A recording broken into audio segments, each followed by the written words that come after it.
Hey everyone, Joe here for Haki Lessons.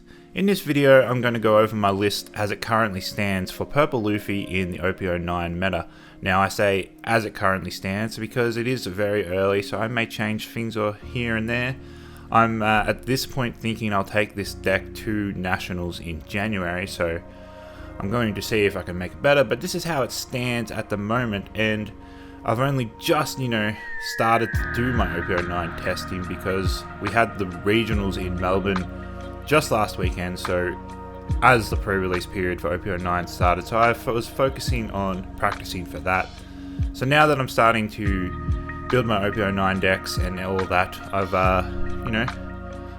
got to work out how the new cards fit into the list. So I'm going to first go over my OPO 8.5 list, which I took to the Melbourne Regionals, and I went 6-3. So lost three games against two Luchis and a Marco. For some reason I just cannot beat Marco decks.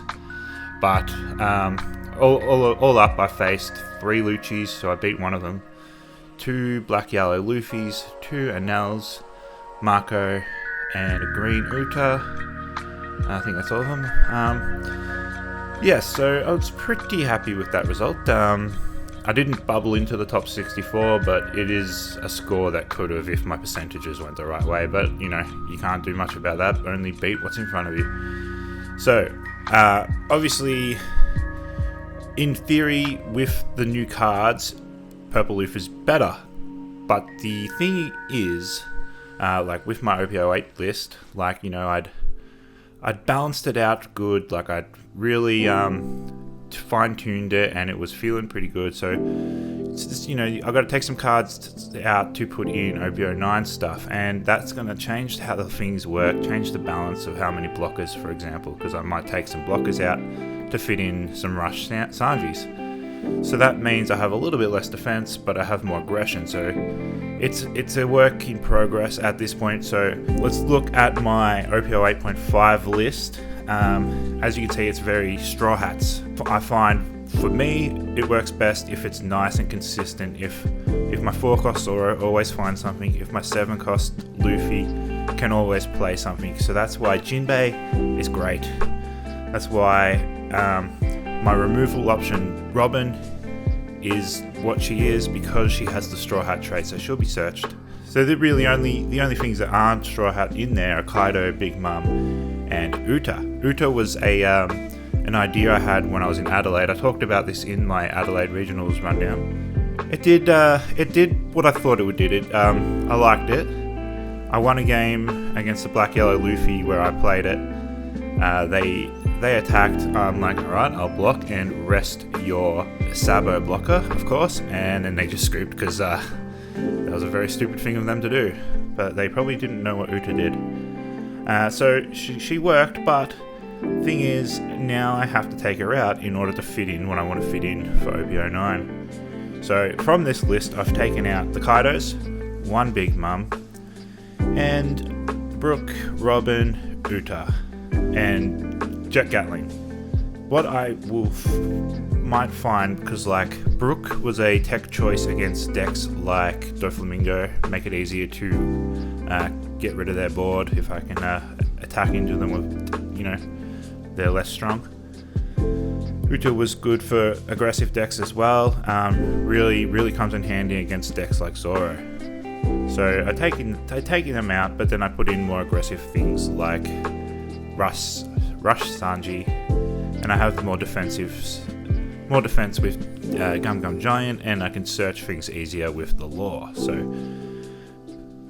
So in that, on that, we'll go through the whole list as it is and talk through the cards. So, Purple Luffy leader. I got 3 Gear 5 Dons now. I need maybe at least 4 more. I like these Dons. So now we finally have a turn 1 play in this deck with the Law Searcher. He only searches top 4, and he can find a Straw Hat or a Heart Pirate, so you could consider the Beppo 2k counter. I definitely think there's a lot of validity to that. I like it in Purple Black. but yes. So turn 1, search with Law. Turn 2, search with Zoro, and have a body on board. 2 5 costs. So you got the Sanji, which will draw when attacking if you have 8 or more Don, and you got the Jinbei blocker. And I like the Jinbei blocker. I could consider changing him to the new Chopper blocker, but Chopper only gets blocker if you minus a Don, so there's pluses and minuses to that, because you can attack with him and he gets to do the restand, become a blocker, but if you want to play him and block that turn, you'll have to minus a Don. But either way, both of these are nice targets to play off the 7 cost Luffy. So that is your main strategy. Turn 1, Law. Turn 2, Zoro. Turn 3, Luffy into either Sanji or Jinbei. And from then on, you now go into the Rush Sanji. You might have to play him instead of 7 cost Luffy if you have something that you need to get rid of on your opponent's board, because Sanji will rest something 6 cost or less when it's played. So that is pretty valuable.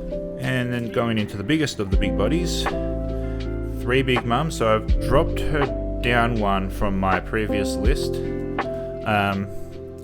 just to fit things in. I'd prefer her to be at 4, but it is what it is. At the moment, I only have 2 of the Secret Rare Luffy, 6 boxes, and I only pulled 2, so that feels bad. So when I get a 3rd, I might consider getting rid of Gear 5 and putting a 3rd Secret Rare Luffy in. I love Gear 5, but it's basically win more in this deck. And it did win me some games at the regionals, but I think a 3rd Rush Luffy would be better, and I'd probably say put all my Gear 5s in Purple Black Luffy instead. And now going into the defensive options, still Nami blocker.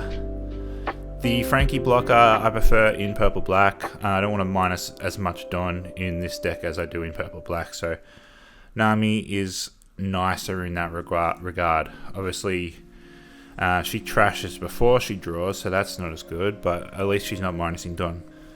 4 copies of Usopp. This card is so clutch. You're pretty much putting it in every purple deck from now on. It's so good. Resting their Sabo blockers when they think they're protected is good fun.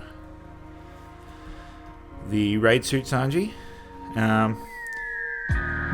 If I'm getting rid of Gear 5, maybe I'm not minusing Don as much as I used to, and maybe he won't come up as a 3 cost blocker as much anymore, but you can still pay 6 for him as a blocker, and I found that worth doing.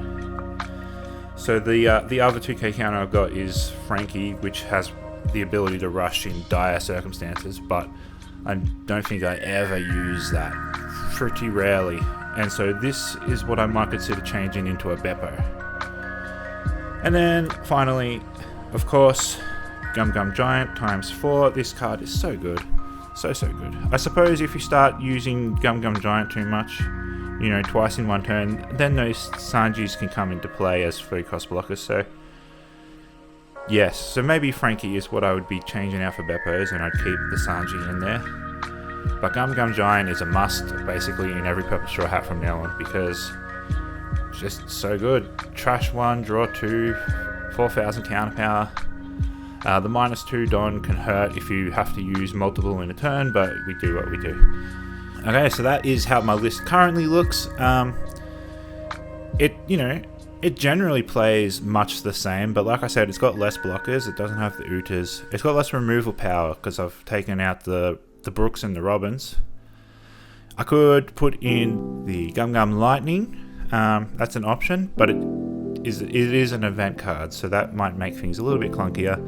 And I found it hard enough to take things out to fit in what I did, so what would I take out? I'm not too sure right now, but that is why I'm looking at this now and building it towards Nationals in January. So if the list changes from now to then, I'll keep you posted, but this is how it currently looks, and it feels pretty much just as good as it did in OPO 8.5, if not better.